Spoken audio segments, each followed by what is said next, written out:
మీరు conclude చేసలేరు, politics మాట్లాడుతున్నారు. మీరు రాకేష్ రెడ్డికి ఇస్తారు, కూర్చోండి. రాకేష్ రెడ్డి మాట్లాడతారు, కూర్చోండి. సార్, రాకేష్ రెడ్డి గారు మాట్లాడే ముందు ఒక చిన్న ముఖ్యమైన సమస్య. హైదరాబాద్ ఇన్ఛార్జ్ మంత్రిగా నేను భారతీయ జనతా పార్టీ ఇక్కడ ఉంది కాబట్టి కొంత వాళ్ళ లీడర్షిప్ తోటి యాక్సెస్ ఉందని అనుకుంటున్నా. ఉందా లేదా ఇప్పుడు ప్రూవ్ అవుతుంది. హైదరాబాద్ సంబంధించిన మొత్తం ఒక ప్యానిక్ సిస్టమ్ వచ్చింది. ఏమైపోయిందంటే ప్రైమ్ మినిస్టర్ గారు నిన్న మొన్న కరోనా సిచ్యువేషన్ వచ్చే అవకాశం ఉందనేటప్పటికీ అందరూ కూడా ఒక ప్యానిక్ అయిపోయి పెట్రోల్ బంకులలో మీరు చూస్తారు హైదరాబాద్ ఇన్ఛార్జ్ మంత్రిగా చాలామంది ఫిర్యాదు చేస్తే ఇలా కలెక్టర్ గారు సిపి గారు ఒక ప్రెస్ కాన్ఫరెన్స్ చేసినప్పటికీ నేను మీ ద్వారా వారికి ఏం కోరుతున్నా అంటే కొంత పెట్రోల్ బంకులను పెట్రోల్ కంపెనీస్తో విచారణ చేస్తే కూడా పెట్రోల్ బంక్స్ అలాగా సార్ మీరు గవర్నమెంట్తో ఇంటర్వెన్షన్ అవసరం లేదు. ప్రైమ్ మినిస్టర్ స్టేట్మెంట్ మీద కన్ఫ్యూజన్ వచ్చింది కాబట్టి సభలో అందరికి కన్సల్ట్ ఉంది కాబట్టి నేను సభ ద్వారా మీ ద్వారా ఇంటర్వెన్షన్ అడిగి వాళ్ళని కొంత నేషనల్ లీడర్షిప్ తోటి మాట్లాడుతున్నా. అంటే ఇప్పుడు వాళ్ళకి కాదు బయట మాట్లాడుతుంటే వాళ్ళ కరెక్షన్ నేషనల్ లీడర్షిప్ తోటి కొంత ఇబ్బంది ఉన్నట్టు అనిపిస్తుంది. నేను నా కోరిక దయచేసి వినండి. నేను వేరే ఉద్దేశం కొద్ది కాదు. హైదరాబాద్లో కానీ రాష్ట్రం మొత్తం కన్స్యూమర్స్ అంతా కన్ఫ్యూజన్లో ఉన్నారు. బంక్ ఓనర్స్ అంతా బంకుకు సంబంధించినటువంటి ట్రాన్సాక్షన్స్లల్లా ఓల్డ్ డ్యూ 70-80 లక్షలు ఉంటే కూడా మొత్తం కట్టమని చెప్పి అది కడితేనే స్టాక్స్ ఇస్తామని చెప్పడం అనేటువంటి ఒక రీజన్ వల్ల ఇవాళ పెట్రోల్ బంకులకు స్టాక్స్ ఇవ్వక కంప్లీట్గా ఆన్ డిమాండ్ మొత్తం డిమాండ్ పైసలు కడితేనే వాళ్ళకి స్టాక్స్ ఇచ్చి ప్రీవియస్ బిజినెస్ రిలేషన్ కంపెనీస్ నుంచి మొత్తం కట్ ఆఫ్ చేసుకొని జరుగుతున్నటువంటి అట్మాస్ఫియర్ వల్ల ప్రైమ్ మినిస్టర్ గారి స్టేట్మెంట్ వల్ల ప్యానిక్ అయిపోయి మొత్తం 60 రోజుల స్టాక్ తెలంగాణలో ఉంది. అయినప్పటికీ కూడా పబ్లిక్ కన్ఫ్యూజ్ అవుతారు. దాని ఒక క్లారిటీగా మీ తరఫున కూడా హైదరాబాద్ కానీ తెలంగాణ ప్రజలు ఎక్కడ ఇబ్బంది పడద్దు. 60 రోజులకు సరిపడేటువంటి పెట్రోల్ నిల్వలు కానీ ఇంటి అవసరాలకు సంబంధించి ఎల్పిజి కమర్షియల్ ఎల్పిజి ప్రాబ్లం ఉంది అందరికీ తెలుసు. అవి ఉన్నాయి. ఉన్నదానికి ఏదైతే కోఆర్డినేషన్ ప్రాబ్లం ఉందో ఆ కోఆర్డినేషన్ సంబంధించిన విధంగా కొంత వారు జోక్యం చేసుకోమని, ఎందుకంటే అధికారంలో ఉన్నటువంటి పార్టీ కాబట్టి ఇది గ్యాస్ అంతా కూడా సెంట్రల్ కంట్రోల్ కాబట్టి వాళ్ళని కొంత ఇన్వాల్వ్ కమ్మని మీ ద్వారా వారిని కోరుతాను. అధ్యక్ష శంకర్ గారు 2 నిమిషాలు కంక్లూడ్ చేయండి. చాలా మంది అధ్యక్ష ధన్యవాదాలు. మంత్రి గారు గుర్తించారు నరేంద్ర మోడీ గారు ఎంత గొప్పగా ఈ దేశాన్ని పాలిస్తున్నారని. వాస్తవం మంత్రి గారు గుర్తించినందుకు ధన్యవాదాలు. ఈ దేశంలో నరేంద్ర మోడీ గారు ఉన్నంత వరకు పెట్రోల్ డీజిల్కు షార్టేజ్ రాదు, దేనికి షార్టేజ్ రాదు, ఏది షార్టేజ్ రాదు. అధ్యక్ష ప్రజలకు స్పష్టంగా మనం చెప్పాలి మంచిదే ఇది. ఎందుకంటే స్టాకు సరిపడా ఉన్నది. ప్రపంచంలో అన్ని దేశాలకు సరఫరా ఆగింది ఒక్క భారతదేశంకు తప్ప. భారతదేశంకు సరఫరా పార్లమెంట్లో చర్చ జరుగుతూ అక్కడ చర్చ చేసే వాళ్ళు ఉన్నారు. అధ్యక్ష మీ ద్వారా చివరిగా ప్రభుత్వానికి విజ్ఞప్తి చేస్తా ఉన్నాను. గిరిజనులకు చాలా మందికి ROFR పట్టాలు పెండింగ్ ఉన్నాయి కాబట్టి ప్రభుత్వం వెంటనే ROFR పట్టాల మీద దానికి సంబంధించినటువంటి విషయాల మీద ఇబ్బందులు ఏమన్నా ఉంటే ప్రభుత్వం అధికారులను పిలిపించుకొని పెండింగ్లో ఉన్నటువంటి ROFR పట్టాలు కూడా అన్ని ఇవ్వాలని చివరిగా నా ఆదిలాబాద్కు సంబంధించిన విషయం అధ్యక్ష. ప్రత్యేకంగా సీతక్క గారు ఇన్ఛార్జ్ మంత్రిగా ఉన్నప్పుడు వారికి పూర్తిగా అవగాహన ఉన్నది. నా ఆదిలాబాద్లో కొమరం భీం అనే కాలనీ ఉన్నది అధ్యక్ష, పూర్తిగా ప్రభుత్వ భూమి. అక్కడ వేలాది కుటుంబాలు గుడిసెలేసుకొని ఉన్నారు. వెంటనే ప్రభుత్వం వాళ్లకు పట్టాలిచ్చి కోర్టులో కేసులు ఏమన్నా ఉంటే ప్రభుత్వం తరఫున అఫిడవిట్ ఇచ్చేసి ప్రభుత్వం ఏదో కోర్టు రేపైనా నిర్ణయం తీసుకుంటే ఆ నిర్ణయం ప్రకారం కాంపెన్సేషన్ పట్టాదాలు మిగతా వాళ్ళకి ఇవ్వండి. కానీ వెంటనే వాళ్లకు పట్టాలు ఇప్పించి ఈ ప్రభుత్వం ఆ కొమరం భీం కాలనీకి ఇండ్లు నిర్మించి ఇవ్వాలని ఈ ప్రభుత్వం కాంగ్రెస్ పార్టీ ఎన్నికల మేనిఫెస్టోలో పెట్టినటువంటి ప్రతి ఒక్క హామీని నిలబెట్టుకోవాలని మీ ద్వారా ప్రభుత్వాన్ని విజ్ఞప్తి చేస్తూ మరొకసారి మీకు ధన్యవాదాలు తెలియజేస్తూ సెలవు తీసుకుంటున్నాను అధ్యక్ష. రాకేష్ రెడ్డి గారు ఓన్లీ 5 నిమిషాలే రాకేష్ గారి స్పెషల్ టైం. 5 నిమిషాలు మిగతా సభ్యులు. ధన్యవాదాలు అధ్యక్ష. ఈరోజు సోదరుడు జడ్చర్ల ఎమ్మెల్యే గారు అనిరుద్ధ్ రెడ్డి గారు లేవనెత్తిన అంశం అధ్యక్ష. ఇది ఉత్తర తెలంగాణకు చాలా ఉపయోగకరం అధ్యక్ష. ఎందుకంటే మా ప్రాంతంలో కల్తీ కళ్ళు అంటే వేలాది మంది అస్థిపంజరాలాగా తయారవుతున్నారు అధ్యక్ష. అదే టకీలా, అదే సోదరుడు మంచి పేరు పెట్టింది టకీలా అని. ఇది ఒక అందుకు అంటే మా specially for Armoor and Nizamabad జిల్లా, కరీంనగర్ జిల్లా చాలామంది ఈ అల్ఫాజోలం కల్తీ సారా దాగి అది ఇది తెల్లకళ్ళు బయటిది మొత్తం అస్థిపంజరాలాగా తయారవుతున్నారు, పిచ్చోల్లాగా తయారవుతున్నారు, దుబాయ్ జైళ్ళలో పడుతున్నారు. దీనివల్ల మేము చిన్నప్పుడు అధ్యక్ష మా ఊర్ల చుట్టంతా రావుట్ల, సిరికొండ, బంజారాలు చాలామంది ఉండేవాళ్ళు అధ్యక్ష. అప్పుడు ఇప్పసారా తాగితే ఇలాంటి దొరల అధ్యక్ష మంచి అప్పుడు కూడా విస్కరికి ఇట్లా తాగినరచ్చు, కానీ మేము సామాన్య రైతు కుటుంబాలు కాబట్టి ఎవరో మీలాంటి వాళ్ళు అంటే ఇప్పుడు ఇప్పసార మీద మీరు నవ్వుతున్నారంటే ఇప్పసార విలువ తెలియని వాళ్ళు మా ప్రాంతం అధ్యక్ష మునిపెల్లి, లక్ష్మాపూర్ లంబాడి తండలు, రావుట్ల లంబాడి తండలు వీళ్ళకి అర్థమవుతుంది అధ్యక్ష. మా తాతలు కూడా అదే తాగినరు, 6 ఫీట్లు 100 సంవత్సరాలు బతికినారు అధ్యక్ష. దానికి మీకు కల్తీసార కాదు, ఇది ఇప్పసార కాదు, ఇది ఆర్గానిక్ విస్కీ. ప్రపంచంలో 130 దేశాలు తాగుతున్నాయి అధ్యక్ష. ఈ ప్రాంతంలో అడవి కొట్టడం అవుతుంది అధ్యక్ష. మా దగ్గర రావుట్ల అనే గ్రామము సిరికొండ ఏరియాలో వాళ్ళకి ఆదాయం మీరు ఇట్లా రన్నింగ్ కామెంటరీ చేస్తే కొద్దిగా ఆగండి కదా, ఒక రాష్ట్రానికి ఉపయోగపడే పదని చెప్తాము. అంటే ఒకటి అట్లా అధ్యక్ష, ఇప్పుడు అక్కడ చావులు మేము చూస్తున్నాం, వీళ్ళకేం బాధ? రోజు దుబాయ్కి వెళ్ళి ఫోన్ వస్తుంది, శంషాబాద్కి వెళ్ళి రోజు ఒక ఫోన్ వస్తుంది, ఎయిర్పోర్ట్కి వెళ్ళి మీరు మాట్లాడండి. వాడు గుల్ఫారం కళ్ళు తాగి అల్ఫాజోలం కళ్ళు తాగి పిచ్చోడు అవుతున్నాడు, వాడి కిడ్నీలు పోతున్నాయి, గుండెలు పోతున్నాయి, ఆడి పానాలు పోతున్నాయి, ఆడి భార్య బిడ్డలు విధవలు అనాథలు అవుతున్నారు. దీని సీరియస్నెస్ మీకు తెలుస్తాయి కదా. ఆ గ్రామీణ ప్రాంతాలు భ్రష్టు పట్టిపోయినాయి. ఇప్పుడు ములుగు ఏటూరు నాగారం సైడు ఆ పోడు వ్యవసాయానికి అడివంతా తవ్వేస్తున్నారు అధ్యక్ష. దీనివల్ల వాటర్ ప్రాబ్లం లేదు అధ్యక్ష. దీనికి ఎటువంటి పెస్టిసైడ్ అవసరం లేదు. దీన్ని మనం ఆర్గానిక్ ఎక్స్ట్రాక్ట్ చేసుకొని ఎక్కడెక్కడైతే అడవిలో ఉపయోగపడుతుందో గిరిజనులకు, ట్రైబల్స్ కూడా ఉపయోగపడుతుంది అధ్యక్ష. దానివల్ల రాష్ట్రానికి ఆదాయం పెరుగుతుంది. నేనేమంటున్నాను అధ్యక్ష, ఇప్పుడు ఈ కల్తీ కళ్ళు వల్ల మాకు చాలా ప్రాబ్లం అవుతుంది. ప్రభుత్వం ఎంత సీరియస్ ఉన్నా, మొన్న కూడా కామారెడ్డి జిల్లాలో సుమారు కొద్దిమంది, మా దగ్గర అయితే మరీ ప్రాబ్లం అవుతుంది అల్ఫాజోలం వల్ల. నేనేమంటున్నాను, ప్రభుత్వాన్ని సీరియస్గా ఆలోచించమంటున్నాను. మీకు ఇప్పసారంటే నవ్వులాట ఉంది. ఇప్పసార 130 దేశాల రెవెన్యూ ఇచ్చింది. ఈ రాష్ట్రం గురించి కొద్దిగా మీరు ప్రపంచం గురించి తెలుసుకొని మాట్లాడండి. ఇప్పుడు సోదరుడు చెప్పిండు, ఏ దేశంలో ఫ్రాన్స్లో ఏం వాడుతున్నారు, ఇంగ్లాండ్లో ఏం వాడుతున్నారు, దాని పేరు నీకు ఇప్ప అయిండొచ్చు, టకీలా అయిండొచ్చు. ఒకవేళ దాని బ్రాండ్ తయారు చేసి దయచేసి ఆ ఇందిరమ్మ పేరు మాత్రం పెట్టకండి, ఏదైనా మంచి పేరు పెట్టుకుందాం. నాగేశ్వర రెడ్డి గారు అద్దు మంచి ఇంత అవగాహన లేకుండా మాట్లాడుతుంటే, ఇంత అవగాహన లేకుండా మాట్లాడితే మంచిది కాదు. ఏం తమాషానా? ఎందుకు ఇందిరమ్మ పేరు ఏం మాట్లాడుతున్నాడు ఆయన? ఏం మాట్లాడుతున్నాడు? దానికి ఏం భాష? రికార్డు ఎందుకంటే మాట్లాడుతున్నాడు ఆయన? క్షమాపణ చెప్ప ఇప్పుడు మాట్లాడేది సారా టెక్కిల గురించి. సారా టెక్కిల గురించి మాట్లాడుకుని ఇందిరమ్మ పేరు తీస్తాడా? ఏం దయచేసి నేను సభ అధ్యక్ష, వెరీ అన్ఫార్చునేట్, ఒక గౌరవ సభ్యుడు ఇక్కడి దాకా వచ్చేటువంటి విధంగా మాట్లాడుతున్నట్టే మహిళలకు సంబంధించి, అందులో చనిపోయిన మహిళ ఈ భారతదేశంలో వాళ్ళ నాయకుడు చెప్పిండు. అరే పేరు ఇట్లా మాట్లాడితే ఆ పేరు తీసి పెట్టేదంటే ఏమన్నట్టు? పెట్టు. This is very unfortunate sir. ఆయన పేరు అరే ఎట్లా మాట్లాడతారు మీరు అంతా పూర్తిగా? ఇది వెరీ అన్ఫార్చునేట్ అధ్యక్ష. ఆయన మాట్లాడించే ప్రశ్న లేదు అధ్యక్ష. ఆయన ఇది పొరపాటు అనేదాకా మాట్లాడించే ప్రశ్న లేదు. ఎట్లా మాట్లాడతారు ఇందిరమ్మ పేరు? లేదా ఇందిరా అధ్యక్ష, ఆయనే సారీ చెప్పాలి, అది తొలగించాలి.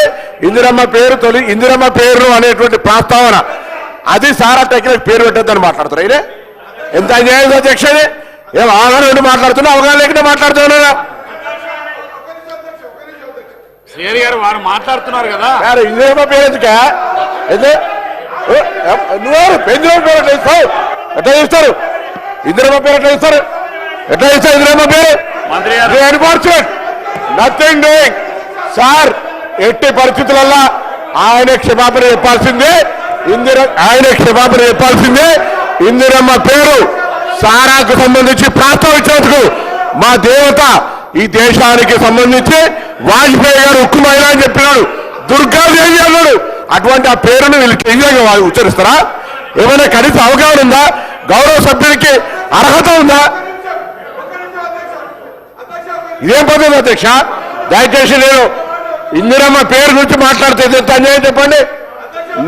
ఎట్టి పరిస్థితుల్లో మాట్లాడించేది లేదు. బరాబర్ ఆయన క్షమాపణ చెప్పాల్సిందే.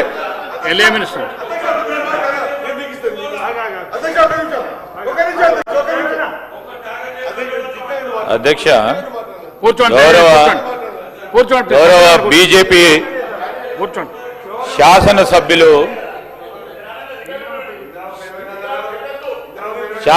శాసనసభ్యులు సార్ శాసనసభకు సంబంధించిన నియమావళి కానీ పార్లమెంటరీ లాంగ్వేజ్కి సంబంధించి కానీ పెద్దలను గౌరవించడంలో కానీ మాజీ ప్రధాని ఈ దేశం గురించి త్యాగం చేసిన మా నాయకురాలు మాజీ ప్రధానమంత్రి గురించి అసలు ఈ విధంగా మాట్లాడడం చాలా బాధాకరం అధ్యక్ష. మేము ఈరోజు ఏకపక్షంగా అందరూ సభాపక్షంగా కూడా కోరుతా ఉన్నాం అధ్యక్ష, తప్పకుండా క్షమాపణ చెప్పాలా అధ్యక్ష.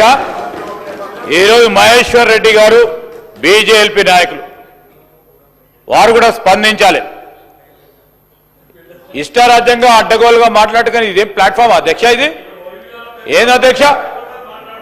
మీరు వారు మాట్లాడంగానే వారు బీజేపీ శాసనసభ్యులు, నేను నిజంగా అప్పుడు కూడా చెప్పాను, బీజేపీ శాసనసభ్యులు వారికి అత్యవసర పని ఉంది అంటే మేము ప్రధాన ప్రతిపక్షాలకు సంబంధించిన సభ్యులు మాట్లాడాల అవకాశం ఇచ్చిన తరుణంలో వారిని కోరినాం.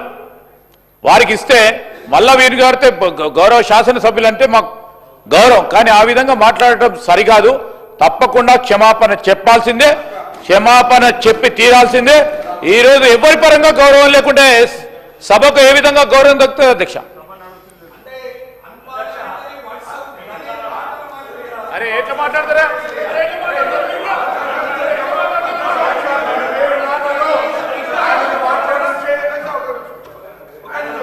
మినిస్టర్ గారు, శ్రీహరి గారు. అధ్యక్ష, సోదరుడు రాకేష్ రెడ్డి గారు ఇప్పపూత సార గురించి శాసనసభ్యులు మాట్లాడుతున్నప్పుడు ఈ విషయంలో ఎవరో అడిగితే ఎంత సీరియస్గా అధ్యక్ష, ఎంత సీరియస్గా మా వాళ్ళ జీవితాలు పోతున్నాయి, భార్య ఇదైపోతున్నాయని మాట్లాడి సీరియస్నెస్ తీసుకొచ్చి తానకు అంత ఇంపార్టెన్స్ ఇచ్చి ఎస్ ఆయన మాట్లాడుతున్నట్టు అర్థం ఉందని చెప్పి మేము అవకాశం ఇస్తే ఒక మాజీ ప్రధాని అధ్యక్ష ఉక్కు మహిళగా పార్లమెంటు దేశం కోసం ప్రారంభం చేసి ఉక్కు మహిళగా బీజేపీ నాయకులు చెప్పిన ఒక నాయకురాలు బట్టి ఆమె పేరు పెట్టొద్దనడంలో ఎంత హాస్యాస్పదం అధ్యక్ష, ఎంత హాస్యాస్పదం అధ్యక్ష.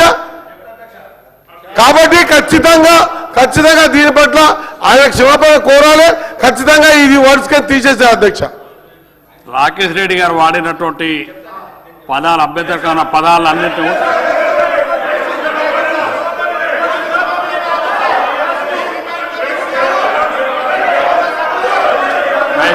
అధ్యక్ష ఒకసారి సభను ఆర్డర్లో పెట్టండి అధ్యక్ష, సభను ఆర్డర్లో పెట్టండి అధ్యక్ష. మహేష్ రెడ్డి సభను ఆర్డర్లో పెట్టండి అధ్యక్ష. ఈరోజు గౌరవ మంత్రులు పొన్నం ప్రభాకర్ గారు కానివ్వండి, శ్రీహరి గారు కానివ్వండి, సీనియర్ మంత్రివర్యులు శ్రీధర్ బాబు గారు కానివ్వండి, ఈ అంశంలో మరి వారు ఏమిన్నారో, ఎందుకోసం ఈ రకంగా వారు ఇంటర్వ్యూన్ అయ్యేసి దీన్ని రాద్ధాంతం చేసే ప్రయత్నం చేస్తూ ఉన్నారో నేను ఒక విషయం లెట్ మీ కంప్లీట్ నేను మా శాసనసభ్యుడు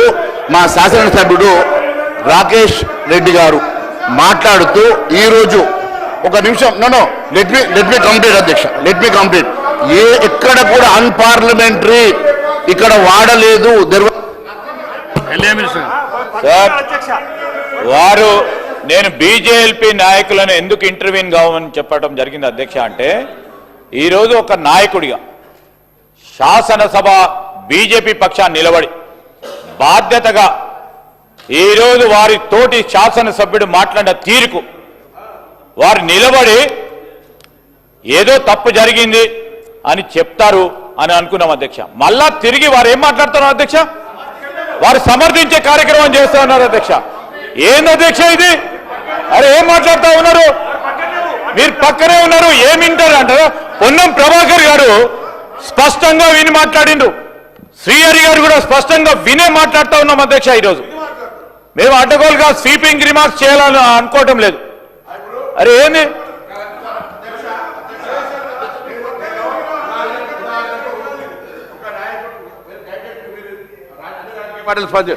మన నాయకులు ఎవరికైనా ముఖ్య నాయకుల పేరు తీసి అటువంటి ఫలానా టకీలా పేరు పెట్టద్దు అనుకుంటే ఎవరు స్పందించారు? ఇది మంచి పద్ధత?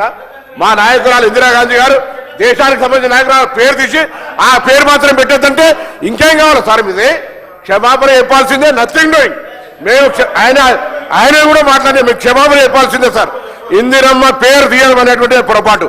ఏం సార్, ఎవరైనా పేరు తీసి రేపు మా నాయన ఇంకోళ్ళ పేరు తీసి ఆయన ఫలానా పేరు మాత్రం అదే దట్స్ ఇట్. లిక్కర్ ఇష్యూ దయచేసి నచ్చగా సమర్థిస్తుంటే ఎట్లా? ప్లీజ్ ఏంటి మాట్లాడతారు? ఎవరిస్తారు నీకు అవకాశం? ఎట్లిస్తారు అవకాశం? దయచేసి అటెండింగ్ అధ్యక్షుని క్షమాపణ చెప్పమని మీ ద్వారా మీ అందరం కాంగ్రెస్ పార్టీ నాయకత్వ శాసనసభ్యులందరం కోరుతా ఉన్నాం.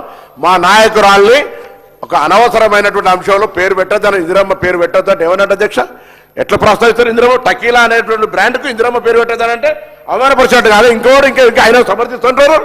ఇది అవమానపరిచినట్టు కాకపోతే ఇంకేది? రేపు ఇంకొక నాయకుడి పేరు ఎవరి పేరన్నా చెప్పి అట్లా చనిపోయిన వాళ్ళ పేరు ఆ ఫలానా విస్కీకి పెట్టద్దంటే ఏమన్నట్టు? అవమానపరిచినట్టు.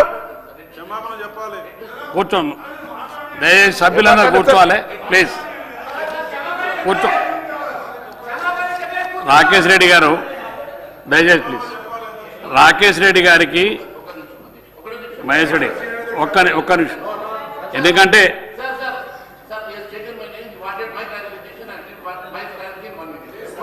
ఒక్క నిమిషం ఉండండి. ఇస్తాను మీకు ఒక్క నిమిషం ఉండండి. వినండి, నేను చెప్పేది వినండి, తర్వాత ఇస్తాను మీకు. రాకేష్ రెడ్డి గారికి ఇప్పపు సారం మీద జరిగేటువంటి సబ్జెక్టులో ఒక అవకాశం రిక్వెస్ట్ చేస్తే అవకాశం ఇచ్చడం, కానీ సభలో లేనటువంటి వ్యక్తి కాదు, స్వర్గస్థులైనటువంటి వ్యక్తి గురించి వారి పేరును ప్రస్తావించి మహిళా దేశానికి ఎంతో సేవ చేసిన మాజీ ప్రధానమంత్రి గురించి ఆ ఉద్దేశపూర్వకంగా మాట్లాడేటప్పుడు దయచేసి రాకేష్ రెడ్డి గారు ఆ వర్డ్ని విత్డ్రా చేసుకొని క్షమాపణ ఇచ్చండి. మీకు గౌరవంగా ఉంటుందని చెప్పి సభ నుంచి మీకు రిక్వెస్ట్ చేస్తున్నాం. రాకేష్ రెడ్డి గారికి మహేష్ రెడ్డి గారు రాకేష్ రెడ్డి గారే చెప్పండి. రాకేష్ రెడ్డి గారికి ఇవ్వండి, మొత్తం మీకు ఇస్తాను. అదే మహేష్ రెడ్డి ఒక్క ప్లీజ్ మహేష్ రెడ్డి గారు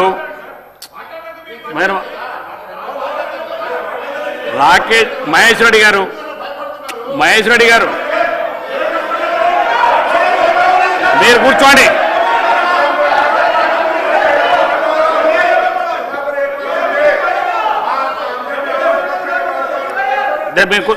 దయచేసి